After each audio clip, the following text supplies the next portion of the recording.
All right, now we'll be back from the break, and Business Today continues with the Coffee Court. This time round, we look at the real estate sector, as condominiums are buildings or complex of buildings containing a number of individually owned apartments or houses.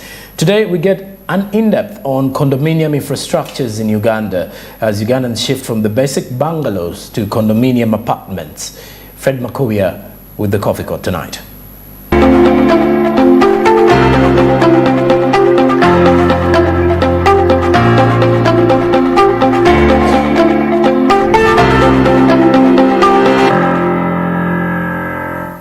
Increasing pressure. I am talking about matters of population pressure. There's a new concept that has been adopted in Uganda, and that is none other than the condominium. This time round on the Coffee Court, I host an expert in the field of the real estate, and that is none other than Shali Kongai. She's the president of the Real Estate Agents. We speak matters of condominium in Uganda. Where did it emanate from? What is it that is going to solve? And given the challenges that Ugandans are going through, what will this concept bring on board? Madam Shali Kongai. Is this an African name? No. Oh, yes. I don't know if it's an African name, but since I'm an African, it's an African name. Thank you for joining us on the Coffee Court, where we ask the hard questions, but critical questions that matter. Condominium, what is this concept all about as the president of this association? Condominium, we are moving away from the usual properties we have, where you have one single unit in one place for one family. But now we are looking at having several units in one place, probably vertical. It may not even be vertical, they may even be detached, but in one piece of land.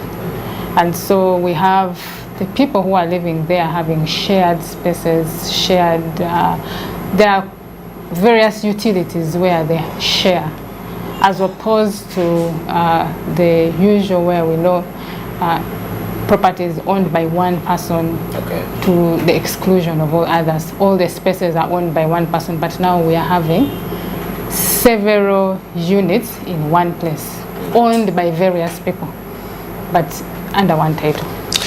Where have you picked this concept of condominium? Well, would I say that it maybe we have borrowed from other jurisdictions, and we have, but well, it is a law that was, I think in the early 2000s. Yeah, it is a law that we have in Uganda. So now various developers who have come in are trying to embrace it. It is something that is foreign, but we are now embracing it due to the fact that, remember, in Uganda land is not increasing, but the population is increasing. It's growing. And so if we are to be able to have enough accommodation for all of us, we have to be able to densify the spaces we have. Yeah. Get a small space, but be able to accommodate a larger population. Yeah. So you think condominium as a concept has come in to solve such matters that you just alluded to? It solves many things. First of all, yeah, that is one of them, to densify. The other will be the prices should be able to come down, ideally. Other reasons would be it is better to live in a community than living alone because of the situations now. I will speak for myself, for example. I would be uncomfortable to live alone in a single bungalow because of security and all that. Yeah, but if we are many, then even the security is assured, because usually there are security and there are various amenities that you'll be able to access as opposed to what you would access when you are living alone in a bungalow. So it makes it a bit cheaper. Yeah, because look at the cost of land. Imagine you're buying half an acre. I'm just giving an example. If you bought it, say, at 200 million, and constructed a bungalow, yes, it would be imagine all the 200 million that you sunk in to purchase that property, and then you have to sink in maybe another 500 to construct a nice, good bungalow. But if you're constructing apartments, still at that very cost of the 200 million that you bought that half an acre, you're going to construct it. It will be so the cost of land is swallowed there, but you will have various apartments, and you will have shared maybe walls, shared foundations, shared things that will make it. Okay. Do we have laws in Uganda that regulate condominium? Yes, we have the Condominium Act. And which are these anyway? There's the Condominium Act. What does it say? The Condominium Act provides for how you can convert your normal land, okay, into condominium. How you can convert your units into condominium.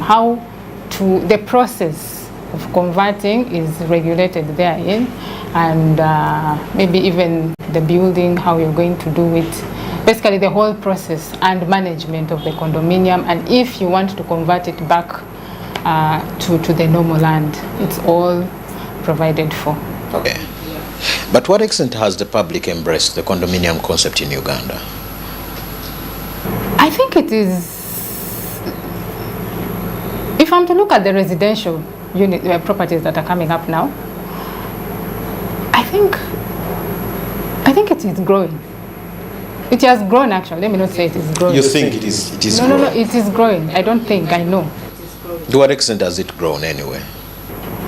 To a greater extent. You go to these popular residential areas. Go to Nalia, go to Bulindo, Kira, Najera, Chiwatule, Kisasi, Nsambia, all these places. Now everyone is constructing apartments, even Kololo. You rarely find, if you're looking for a house now, a bungalow, you will find an old one, mostly. The new ones are few, most of them are apartments. Okay. That's what I see. Talk about the cost of this condominium concept. You think everybody can afford it? Well, there are companies that are trying to come up with something somewhat affordable. Look at Universal Properties, look at Comfort Homes, look at Fakrudin. They are trying to come up with properties that are a bit, okay, I will not say they are cheap to the ordinary Ugandan, but they are fair. They are fair. Of course, there are other factors that affect the cost of properties in Uganda. Yeah? You will see, talk about the land. The land is very expensive at the moment. It is. And then the utilities that the people have to bring in. Remember, most places, they have to work on the roads. They have to fix the water. They have to fix the electricity. All that is left on the developer. The cost of capital is high. Look at the taxes in real estate. They are high. Yeah. So all those factors coming together, and remember also we are unregulated, the real estate sector.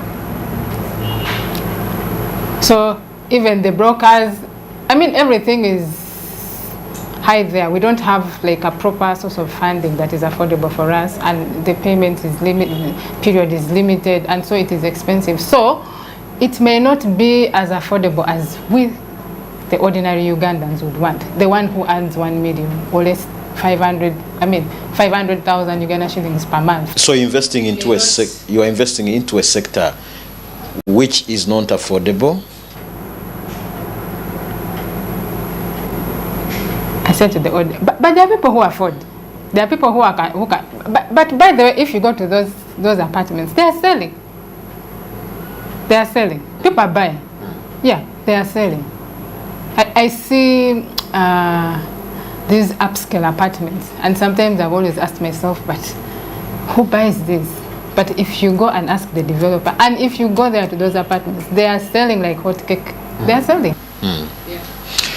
So talk to us about, most of these condominium concepts are built up in urban areas. Does that mean those in rural areas either can't afford or they are just green about the concept? Okay, so I will say in rural areas, it is not yet, I think it's not yet the time to go condominium because there's still a lot of space in the rural areas. Remember, everyone is moving from the rural areas to the urban centers to look for employment, yeah, to look for a source of income. Okay. And so the population in the urban areas is higher than the population in the rural areas. Look at the population in Kampala alone. Yeah, everyone is moving to Kampala. So the requirement for accommodation is very high. And that is why such construction is tends to be concentrated around urban areas because people move to urban areas in search for. Okay. In your submission, you've talked about the taxes, which seem to be very high. What are these taxes that you are talking about? One, there are the property rates. There's the rental income tax. I think that is the one that is disturbing everyone because it keeps fluctuating every year. Depending on amendments. Depending on amendments, it's not static. Yeah, this year it is this way, next year they have changed, so it keeps rising. And then, okay, so there are property rates, there's rental income, there is income tax, there's stamp duty, there are so many. I think there are about 18 or something forms of taxes like around real estate. And remember, at the moment recently, when we were trying to engage government, they were considering actually not to, like,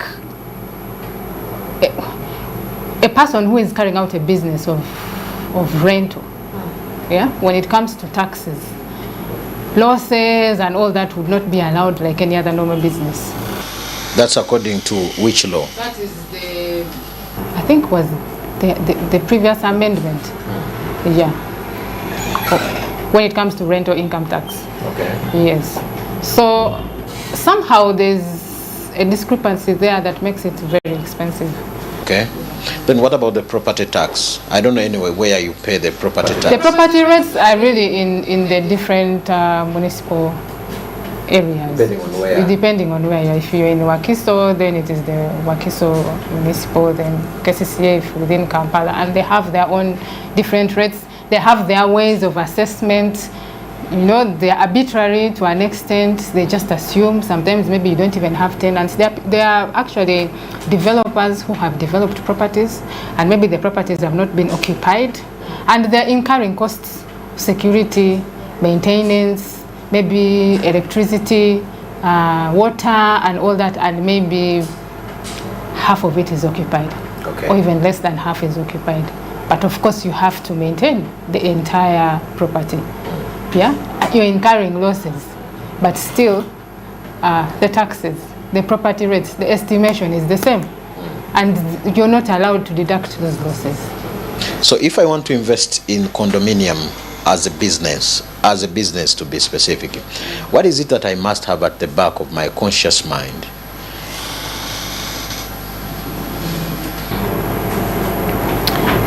One, let me first say that I hope everyone understands that condominium means each unit is independent. Okay. Yeah? Each unit is independent, each unit has its own title. So when you invest in condominium, you're going to sell each unit, but there are those spaces which sit on one title, the mother title. Yeah, and those ones cannot be sold. And when you have sold all the units, the owners, the new owners, have to come up and form their own management. Yes, they will form a corporation. Okay. Yeah, and they will manage and maintain that property by themselves. And so you, after selling, you step out. It is no longer yours, you're no longer managing, the owners are managing it by themselves. Who are these owners you're talking about? Are they the owners of the land, or who are these anyway? The owners of the unit. So as if I have a condominium of 6 units, for example, maybe 3 floors of 2 units, yes? And I sell all of them. If I sell them, difference between selling and renting. Okay. If I sell them and I have sold all the 6, yes, I step out of it. So who takes over now? These 6 owners form a corporation and they manage their own affairs. There have been incidents of developers who develop and they still want to remain in the management. But once you have sold everything, you step out and leave the owners to manage their own affairs. So with all the land wrangle issues and matters of the Landlord and Tenants Act, which is now a law, so once we have issues with land and many other things, so where do I run to anyway as a tenant in this case? So there's a difference between selling and renting.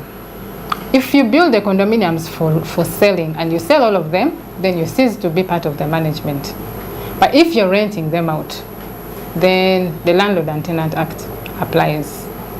Yeah, so you will be still in charge, you'll still be in control, management, cleaning, maintenance, all that will be under you, depending on what the tenancy agreement provides for. I would encourage that, like it says now, the Landlord and Tenant Act says properties, any property where rent is above 500,000 should be in writing. We encourage you deal with a lawyer who drafts for you nicely and includes all the terms that you would want to be covered in the tenancy. And if everything is clear, there shouldn't be an issue. But there's always an issue when it is not clear. Okay. But do you think this law is in your favor or it is in the favor of us who are renting? The landlord and tenant. It's a fair law. I think it is fair. Where is the fairness? Okay. The fairness is that the parties are encouraged to put their agreement in writing. That is the fairness. Because if my interests are in writing and yours are in writing, you're the landlord, I'm the tenant, then we are protected. I don't want this, let's put it in writing. You don't want that, let's put it in writing. And then it also allows us to agree on certain things. Yeah? For example, we can agree that I pay you in Uganda shillings or dollars. We can agree that the tenancy is for 5 years or for 1 year. So it's a fair law, in your opinion. It's fair. Okay. Getting what I'm picking from you, this seems to be a concept that Ugandans have really not understood, given the assertions you're putting on board. The condominium, it seems it is a concept that Ugandans have really not understood. So we Ugandans, we like to live in our own spaces. Okay. Traditionally. I like to be in my own space. I don't want to share. We are not used to living with others. We like to live on our own. I mean, back from the village, from the traditional lifestyle. That is how we prefer it. But at the moment, with the trends changing and the population and the fact that the land is limited and it's expensive, when you actually these days when you buy land, someone will always tell you, that land put in apartments. Haven't you heard people say that? I have. Yeah, I have. don't put a bungalow, put apartments. At least sleep down and let someone rent up. Why? Because land has become expensive. If I think of buying a piece here, put a bungalow, go and buy another piece, put a bungalow, why can't I just utilize this one piece and go up and cut down the price? So people are now starting to think that way. Okay. Yeah. So what does condominium bring on board other than solving matters of the population pressure and many of those? What is it that it brings on board, especially on the sector of the housing in Uganda? We are able to, you said that other than densifying? Of course, other than solving matters of the population pressure, what is it that it brings on board? Organized living. That's what I am saying. Okay. Security. I am saying affordability. To an extent, to an extent. Okay. Yeah, because like I said, if I were to buy a piece of land and put a bungalow and a bungalow, 200 million, 200 million, 400 million. But if I put two flats, two floors in this one piece of land, I have saved. Your recommendation finally? My recommendation, I think looking at where we are going now, looking at the lifestyle and the fact that everyone is moving to urban centers and the population is increasing, urbanization is also increasing at a high rate. I think condominium is the way to go now, other than the bungalows. Thank you for speaking to us. Madam Charlene Kongai, the president of the real estate agents. Of course, that is it from the Coffee Court of today. We've been digesting matters of condominium. My name is Fred Makuvia, and this is Smart 24 TV.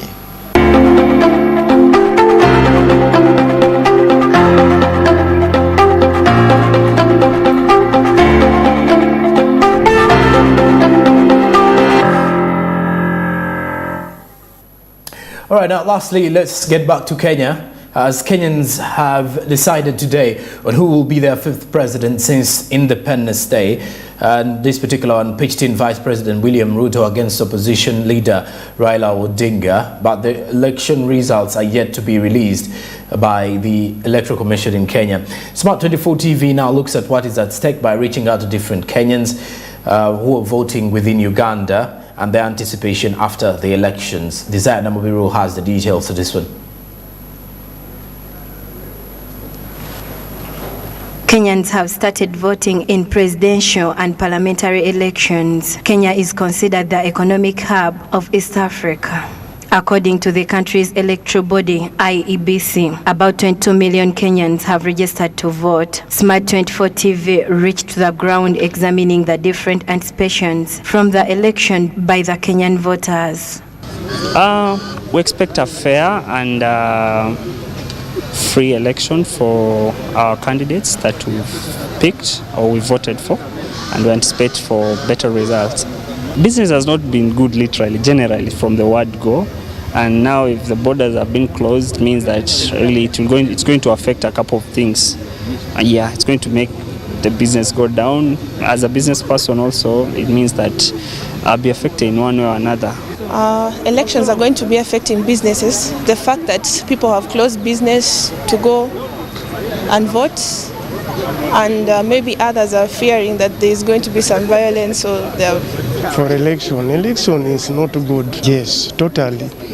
Yes, because you check your name here, and then you don't find your name here, and then they told you your name is there in Kakamega, and you never step in Kakamega, you didn't work in Kakamega. How your name went there? You understand? That is the one of vote is not going through. Kenya is East Africa's economic hub and home of about 56 million people. The country has a recent history of turbulent elections, but with democratic doctrines, and we all hope for a peaceful election. Desire Nambiru, Smart 24 TV, Business Today. Desire Nambiru with that report. Thank you very much for being part of Business Today, wherever you've been catching this particular daily report from. I'm Jerobol Sonko with Winnie Buyinza Nakauchi on Sign Language. We've been coming to you live from Plot 42 Nile Avenue. Till tomorrow, have a blessed night. Good evening.